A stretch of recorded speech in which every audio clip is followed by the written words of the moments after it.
And it's a really deep part of regret for me. Some people won't get back. As I've referenced before, you are a military man yourself. Recently, Prince Harry was in the headlines because he talked about how many people he'd been killed. How wise was that? How he had killed? How wise was that? I think every veteran makes their own choices about what they want to talk about in their lives. Respectfully, Secretary, so that doesn't answer the question. Well, because I think it's an individual choice. All right, let's try it. How many people? How many members of the enemy did you kill? I'm not going to go into those sort of things. I mean, I don't think it's mainly because the armed forces is not about a tally. But I thought there was a sort of unwritten code that you never say. It's not something you talk about. No, I think you'd have to ask Prince Harry his choices he make. I frankly think boasting about tallies or talking about tallies does two things. It distorts the fact that the army is a team game. It's a team enterprise. For an infanteer to go over the top, that person is supported by hundreds of people behind them, whether they're in headquarters in Britain, whether they're in the Royal Logistic Corps who help them get there. It's a team, and so it's not about who can shoot the most or who doesn't shoot the most.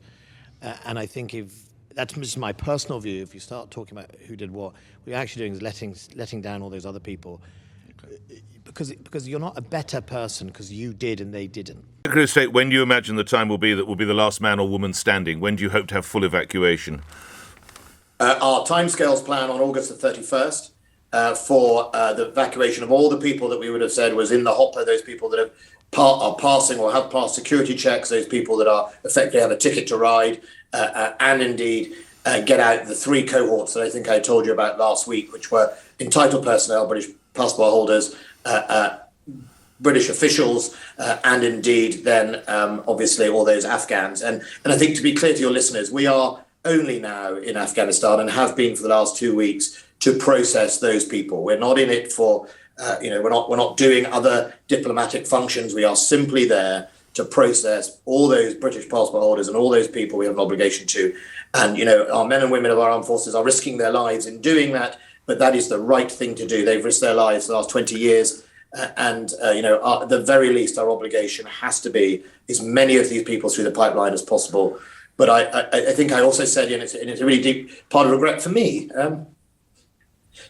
some people won't get back. Some people won't get back, and we will have to do our best in third countries to process those people. Why do you feel it so personally, Mr. Wallace? Because I'm a soldier. Because it's sad, and the West has done what it's done. And we have to do our very best, Nick, to get people out and stand by our obligations. And 20 years of sacrifice is what it is. You mentioned pen farthing. You might have seen this tweet, Secretary of State, quotes, "I've been left to fend for myself in Kabul, cut off from my MOD support line by the Special Advisor to Ben Wallace, 22-year Marine left behind lines. Neither my staff or animals now get out. Cheers, Boris Johnson." Secretary of State? Well, first of all, that's bollocks, Nick. I've been watching, listening to that. Penn was offered and contacted on Friday to be brought forward to fly. His wife left, I think, on Friday. We have said that he will be eligible. He is as a British passport holder, and I strongly advise him to come to the airport and to take advantage of the route out. His personnel, his 68 people, will be eligible to come out. But this is not about what I'm being told about a lot of, which is simply the issue of a plane coming in. This is about the flow at those gates that I've talked to you about. And, my advisors don't stop anyone. They don't make those decisions. The airport is run by the United States. This is not about a plane you charter coming in. This is about whether when he turns up, and, he was called forward last week, when he turns up, will he get processed in time and on a plane? Will his people get processed on a plane? And, I simply have to prioritize people over animals as well. I have some really desperate people in that queue who are really under threat of life and death. And if we don't get them out, their future is very, very bleak. I simply have to prioritise those people over pets. Very important. Doesn't mean to say we don't care about animals. We all are animal-loving nation. Do I think that some of those people will be as under greater threat as some others? I think there are people under really acute threat, and I have to get them through. Finally, the Prime Minister has said that the Ukraine invasion is a perfect example of toxic masculinity. It's crazy and it's macho. If Putin were a woman, she would not have invaded Ukraine. Is the Prime Minister right? I'm not going to enter into that.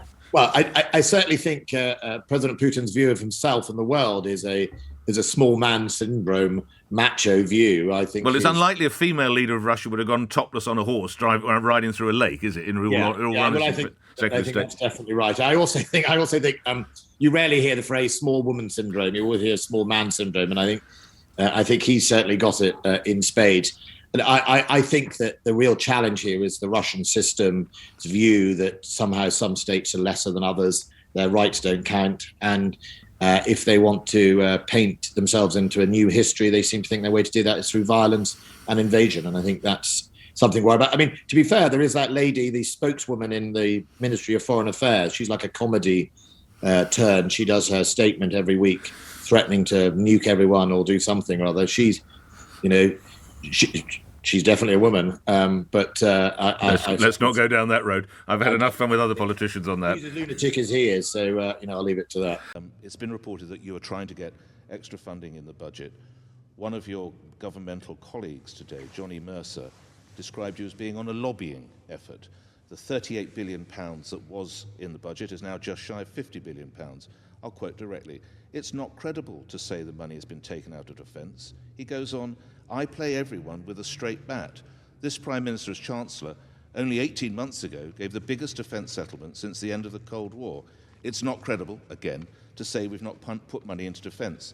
Mr Mercer told me that yesterday morning. What would you say to him?